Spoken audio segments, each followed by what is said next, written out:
वाचक, पूरी रात जागने के बाद अरहान ने किताब बंद की। खिड़की से हल्की रोशनी अंदर आई। यह नई सुबह का संकेत थी।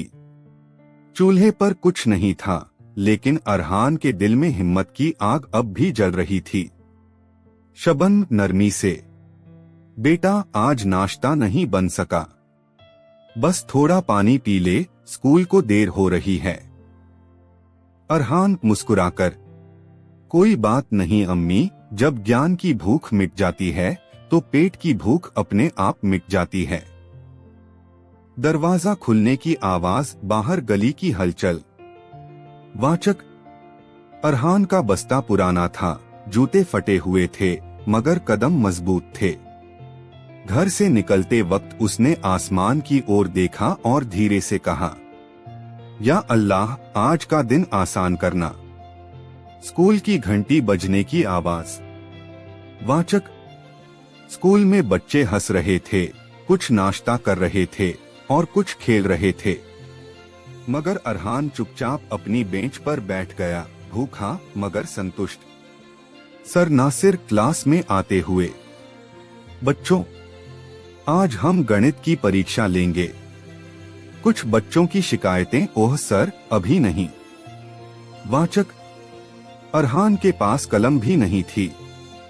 उसने अपने दोस्त अमीर से पुरानी कलम मांगी। अमीर मुस्कुराकर, ले अरहान, मेरी एक अतिरिक्त कलम रख ले, और हाँ आज तो पहला आना है ना। अरहान धीरे से, इंशा अल्लाह कोशिश तो पूरी करूंगा। धीमी संगीत के साथ वाचक की आवाज में भावना। वाचक, परीक्षा खत्म हुई। जब सर नासिर ने कॉपियां देखी तो हैरान रह गए। बाकी बच्चों के मुकाबले अरहान के जवाब सबसे सही थे। सर नासिर आश्चर्य से, अरहान तुमने ये सब बिना तैयारी के लिखा? अरहान शर्माते हुए, जी सर, रात को थोड़ा पढ़ा था। वाचक, उस दिन सर नासिर ने अरहान की आंखों में एक ऐसी चमक देखी जो गरीबी से बड़ी थी, भूख से मजबूत थी और किस्मत से लड़ने वाली थी।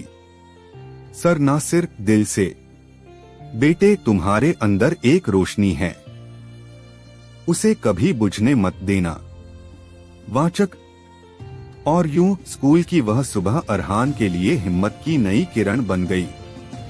वह नहीं जानता था कि आगे का सफर कितना कठिन है, पर अब उसके साथ एक नई उम्मीद थी, उसके गुरु सर नासिर की दुआ।